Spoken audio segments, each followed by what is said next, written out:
সিরিয়ার সাবেক president Bashar আল আসাদ ক্ষমতাচ্যুত হয়েছেন ১ বছর আগে। এরপর ক্ষমতা হাতে তুলে নেন বর্তমান প্রেসিডেন্ট আহমেদ আল শারার। এই ১ বছর পূর্তি উদযাপন করতে দামেস্কের উমাইয়া স্কয়ারে জড়ো হন হাজার হাজার মানুষ। জয়ধ্বনিতে জনসমুদ্রে পরিণত হয় গোটা এলাকা। যুদ্ধকালীন সামরিক পোশাকে ভোরে নামাজ পড়েন প্রেসিডেন্ট আহমেদ আল শারা। এদিন তিনি এক বক্তব্যে বলেন, বিশ্ব সিরিয়াকে আর করুণার চোখে দেখে না, সম্মান ও গর্বের চোখে দেখে। মাত্র ১ বছরে তারা আলো ফিরিয়ে এনেছেন বলেও দাবি করেন তিনি।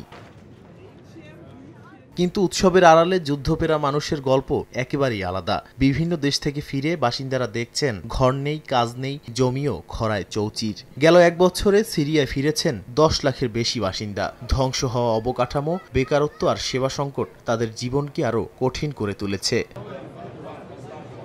এছাড়া জার্মানিতে থাকা সিরীয়দের মনেও দেখা দিয়েছে দোটানা। মনোরোগ বিশেষজ্ঞরা বলছেন, অনেকেই জার্মানিতে জীবন গড়ে নিয়েছেন, সন্তানরা স্কুলে যায়, তাই দেশে ফেরা সহজ হবে না। এছাড়া যারা নাগরিকত্ব পাননি তারাও ভয় পাচ্ছেন হঠাৎ কোনো চিঠি এসে বলবে ফিরে যেতে। গত মাসে জার্মান চ্যান্সেলর ঘোষণাও দিয়েছেন, যুদ্ধ শেষ, তাই সিরীয়দের আর আশ্রয়ের কারণ নেই।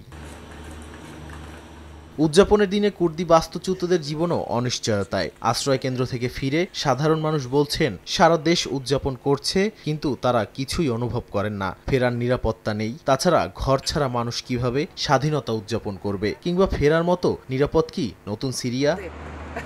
নাদিম মারজান, সময় সংবাদ।